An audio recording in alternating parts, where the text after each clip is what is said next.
Hello and welcome back to 365 Days with mxmtoon. I'm Maia, a singer, songwriter, video maker, Oakland native, and Olympics watcher. I'm also a big fan of history. I love untold stories, gross facts, hidden secrets, anything weird, dark, and funky from the past.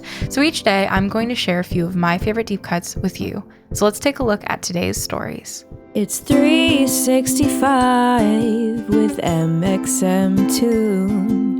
New facts every day, so don't leave too soon. I'm gonna teach you stuff, no it won't be tough. Gonna go a year till you've had enough. It's 365 mxmtoon. Today, in 1979, the International Olympic Committee voted to readmit China. But let's reverse. The Olympics, of course, date all the way back to ancient Greece. According to legend, Heracles founded the games that became the most famous Greek sporting festival. The games were held every 4 years between August 6th and September 19th during a religious festival as an honor to Zeus.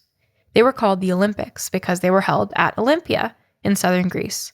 They were so widely known that historians began to measure time in 4-year increments known as Olympiads. The ancient Olympics began to decline when Rome conquered Greece in the 2nd century BC. They officially ended in 393 AD when Emperor Theodosius banned all pagan festivals, which included the Olympics and Halloween. Yep, that's right. Theodosius canceled both the Olympics and Halloween, possibly going down as the least fun emperor in history. Thus, the games have not existed continuously since ancient Greece. They were dormant for 1,500 years before beginning again in 1896. The Baron Pierre de Coubertin of France visited the ancient Olympic Stadium and was inspired to recreate the games for a modern world. He proposed the idea of reinventing the games in November 1892, and he eventually got approval to found the International Olympic Committee, which remains the governing body of the Olympics to this day. The first modern games were held in Athens in 1896. The 280 athletes participating were from 13 different nations. They competed in 43 sports, including track, gymnastics, tennis, swimming, fencing, and more.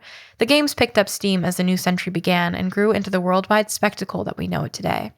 To understand what happened with China in the Olympics, we have to reverse again and talk about China in the mid-20th century. It's easy to get confused between Taiwan and mainland China, so let's get that out of the way first. Taiwan is an island off the southeastern coast of Asia. Taiwan's official name is the Republic of China, though it's usually referred to in journalism as Taiwan, ROC, or Republic of China, in parentheses, Taiwan. For the rest of the podcast, I'll refer to it as Taiwan. The country that we call and usually think of as China or mainland China is officially called the People's Republic of China. For the rest of the podcast, I'll refer to it as China. China regards Taiwan as a breakaway province, but Taiwan thinks of itself as a sovereign state. Taiwan has its own constitution, elected leadership, and army. Taiwan has been governed independently of China since 1949. However, China really believes in the one China system, where Taiwan is a part of the larger nation. It is indeed confusing. The Olympic decision in 1979 reflected the challenges of the relationship between China and Taiwan and how they relate to the rest of the world. China had last competed in the 1948 London Olympics. They withdrew in 1958 once the International Olympic Committee chose to recognize Taiwan as its own nation. The vote on November 26, 1979, by the International Olympic Committee in Lausanne, Switzerland, voted 62-17 to allow both China and Taiwan to participate in the 1980 Olympics.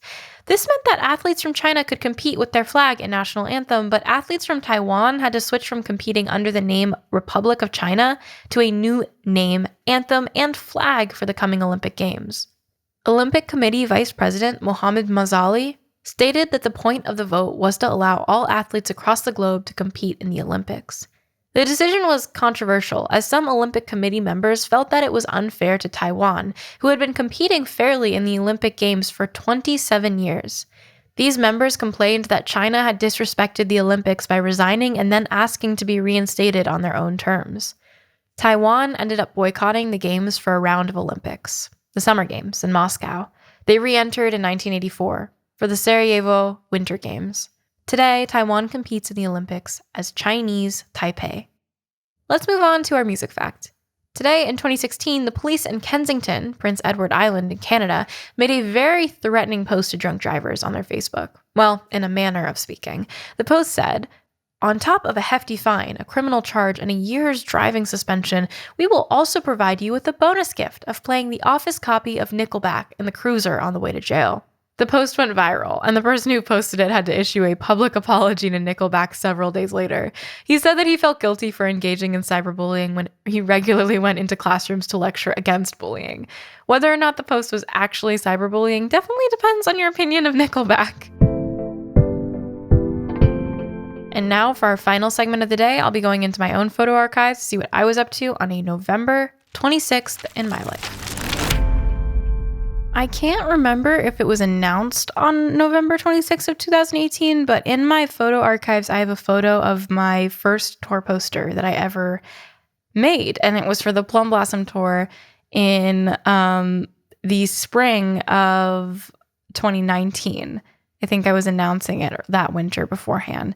And it was only 5 dates. And I look at this and I'm like, that is the babiest tour I've ever seen of baby tours. And it was 10 total days. And I've only gone on 2 tours in my whole entire life. But the one that I went on after this was 3 months long. And I think it had like 20 dates in it. And I was so crazy. I was so nervous for that tour. I couldn't wrap my mind around the fact that I was going to be traveling to 5 different cities and playing in front of strangers. And I actually had my mom come to like almost every single show, so that way I wasn't alone. And so I think it's really crazy when I think about it, because in my mind, that was the most terrifying possibility ever, and was just playing for strangers. And now it's something that I do all the time, and I've overcome my fear of it. So pretty cool stuff.